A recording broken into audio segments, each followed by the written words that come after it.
중국 정부가 수출 통제 대상으로 5종의 희토류를 추가 지정하자 산업계의 긴장감이 높아지고 있습니다. 특히 중국산 원료나 기술이 사용된 해외 생산품까지 규제하겠다고 발표해 파장을 예의주시하는 모습인데요. 이에 더해 중국이 리튬 이온 배터리와 인조 다이아몬드 수출 통제에 나서겠다고 예고하며 긴장감 국내 산업 전반으로 퍼지고 있습니다. 산업부 고영욱 기자 나와 있습니다. 고 기자, 먼저 이번에 중국이 수출을 추가 통제하기로 한 희토류 5종. 구체적으로 어떤 것들입니까? 네, 중국 정부가 지난 4월 이제 희토류 7종 수출 통제에 이어서 이번에 이제 5종을 추가로 지정을 했습니다. 구체적으로는 홀뮴, 어뮴, 유로뮴, 이터뮴, 툴륨이고요. 주로 이제 군사용 또는 의료용 레이저 장비나 반도체 노광 장비, 그리고 해저 케이블이나 데이터 센터에 필요한 이 광섬유 증폭기 제작에 쓰이는 것들입니다.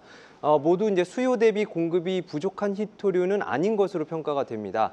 실제로 이 가운데 가장 희소한 원소인 툴륨은 지각의 0.5 ppm이 존재하는 것으로 알려졌는데 금과 비교하면 200배 많은 수준입니다.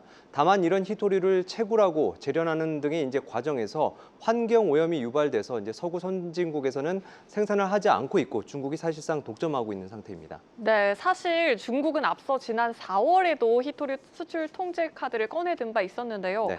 이번에는 그때랑 또 다르다, 더 심각하다 이런 얘기가 나오던데 네. 이유가 뭡니까? 맞습니다. 일단은 그 희토류를 재련하고 분리하는 이 공정에서 고도의 화학적인 기술과 노하우가 필요합니다.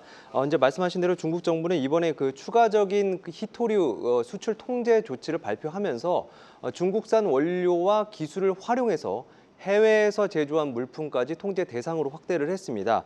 또 이제 14나노미터 이하 시스템 반도체나 256단 이상의 메모리 반도체, 또 반도체 생산이나 군사 용도로 사용할 가능성이 있는 AI 등 이 희토류 관련 품목도 이제 수출을 하려면 앞으로 이제 승인을 받아야 합니다.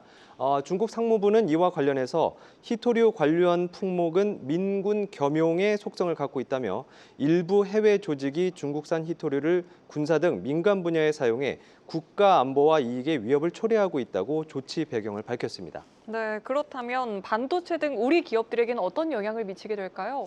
일단은 이번 조치가 지난 4월과 마찬가지로 그 중국 그 수출을 원천 금지하는 건 아닙니다. 이제 일일이 이제 허가를 좀 받도록 해서 좀 절차를 까다롭게 하는 건데요. 반도체 업계 관계자는 단기적인 영향은 크지 않지만 이제 장기화될 경우에는 타격이 있을 것이라면서 중국이 국가로 이제 그 희토류의 조달처를 이제 다변화하는 방법이 있지만 시간이 오래 걸린다고 설명을 했습니다. 그러면서 ASML 같은 이제 반도체 장비사가 영향을 크게 받게 될 텐데 수입 허가 승인이 오래 걸려서 제품 출하가 좀 지연될 수는 있지만 현재로서는 이제 숨을 죽이고 좀 지켜보는 수밖에 없다고 덧붙였습니다. 또 이제 어뮴의 경우에는 이제 해저 케이블 증폭기를 만드는 데 쓰이는데요. 전선업계 관계자는 증폭기 제조사는 일부 영향이 있을 것으로 보이지만 해저 통신 케이블이나 광섬유를 만들 때는 직접적인 영향이 없다고 설명을 했습니다.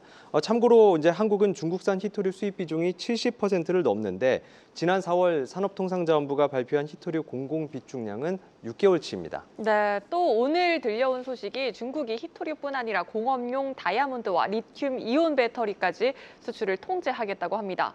이 부분은 우리 산업에 어떤 영향을 미칠까요? 그렇습니다. 이제 중국 정부는 이제 오는 12월 8일부로 이제 통제를 예고한 상태입니다. 공업용 다이아몬드의 경우에는 주로 이제 반도체 제조나 이제 소재 연마 그리고 이제 광학기기 등에 사용이 되고요. 미국 지질조사국에 따르면 지난 2020년부터 23년까지 미국에 공급된 인공 다이아 분말의 77%가 중국산인 것으로 알려졌습니다.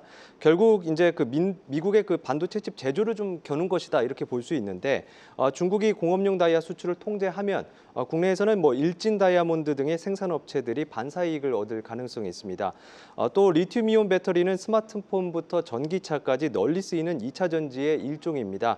올 들어 7월까지 미국이 수입한 리튬이온 배터리의 65%가 중국산이라는 통계가 있는데요.